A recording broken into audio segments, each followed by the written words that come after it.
Hello guys, आज हमने बनाई है चाइनीज़ भेल। ये एक इंडो चाइनीज़ रेसिपी है और मुंबई का फेमस स्ट्रीट फूड है। ये भेल बहुत ही ज़्यादा चटपटी बनती है। आप इसे घर पर ज़रूर ट्राई करें। चलिए बनाते हैं चाइनीज़ भेल। तो चाइनीज़ भेल बनाने के लिए हमें यहाँ पर लगेगी 1 चम्मच भरकर कटी हुई शिमला मिर्च, 1 चम्मच भरकर बारीक कटी हुई गाजर और 1 चम्मच भरकर पत्ता गोभी और 1 चम्मच भरकर बीन्स लगेंगे। इसके बाद हमें नूडल्स को उबाल कर लेना है। इसके लिए मैंने एक बड़ा पतीला लिया है और उसमें 2 गिलास भरकर पानी मैंने उबालने के लिए रखा था और उसमें मैंने 1 चम्मच भरकर ऑयल और 1 चम्मच भरकर नमक डाल दिया था। इसके बाद हम इसमें नूडल डालेंगे और कम से कम 3 से 4 मिनट तक इसको बॉईल होने के लिए रख देंगे। अब हमारे नूडल बॉईल हो चुके हैं। मैं इसे एक छलनी में निकाल कर ले रही हूँ। इसके बाद हमें इन नूडल की कुकिंग प्रोसेस को स्टॉप करना है, इसलिए मैं इन नूडल पर ठंडा पानी छिड़क कर ले रही हूँ ताकि इसकी जो कुकिंग की प्रोसेस है वो थम जाए। मैंने नूडल के ऊपर 3 गिलास भरकर पानी डाल दिया था। तो देखिए दोस्तों, हमारे नूडल बिल्कुल अलग अलग हो चुके हैं। अब हमें इन नूडल के ऊपर 1 चम्मच भरकर कुकिंग ऑयल लगा कर लेना है ताकि नूडल आपस में ना चिपके। ऑयल डालने के बाद हमें नूडल को अच्छे से हाथों से अलग अलग कर कर ले लेना है ताकि ऑयल नूडल के ऊपर अच्छे से कोट हो जाए। अब हमें नूडल को आधे घंटे के लिए ऐसे ही छोड़ देना है। आधे घंटे के बाद नूडल एक प्लेट में लेकर हमें इस पर सूखा मैदा या फिर 1 चम्मच भरकर कॉर्नफ्लावर लगाकर ले लेना है।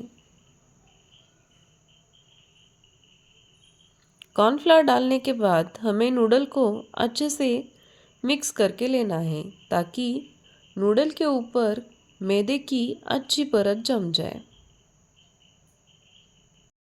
अब हमारे नूडल अच्छे से कोट हो चुके हैं। अब हमें इन नूडल को फ्राई करके लेना है। तो मैंने एक नॉनस्टिक कढ़ाई ली है और जैसे ही ऑयल गर्म हो जाए हमें इसमें नूडल डालकर ले लेने हैं। और जब हम नूडल डालेंगे तब हमें नूडल को जल्दी से पलटाना नहीं है। जब नूडल अच्छे से एक तरफ से सिक जाए तभी हमें नूडल को पलटा कर लेना है। तो देखिए दोस्तों, नूडल में थोड़े बबल कम आ रहे हैं। इसका मतलब हमारा नूडल नीचे से अच्छे से पक गया है। अब हमें नूडल को पलटा कर दूसरी साइड से भी अच्छे से सेक कर लेना है। जब ये नूडल गोल्डन ब्राउन कलर में आ जाए तब हम नूडल को निकाल लेंगे।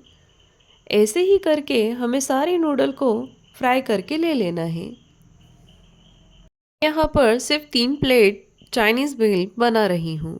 आप अगर ज़्यादा क्वांटिटी में बना रहे हो तो इसकी मात्रा आप दुगनी या फिर 3 गुनी कर सकते हो।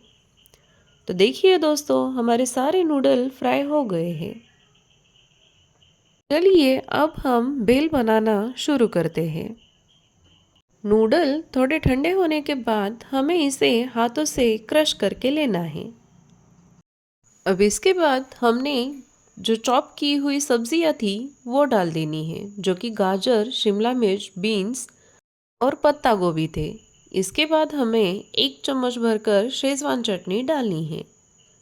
शेजवान चटनी डालने के बाद हमें आधा चम्मच भरकर रेड चिली सॉस डालना है और इसके बाद हमें 1 चम्मच भरकर टमाटो केचप डालकर इसे अच्छे से मिक्स करके लेना है। इसे तब तक मिक्स करना है जब तक कि सॉसेस अच्छे से नूडल के ऊपर ना कोट हो जाए और ये कम से कम 2 से 3 घंटे तक अच्छी कुरकुरी रहती है।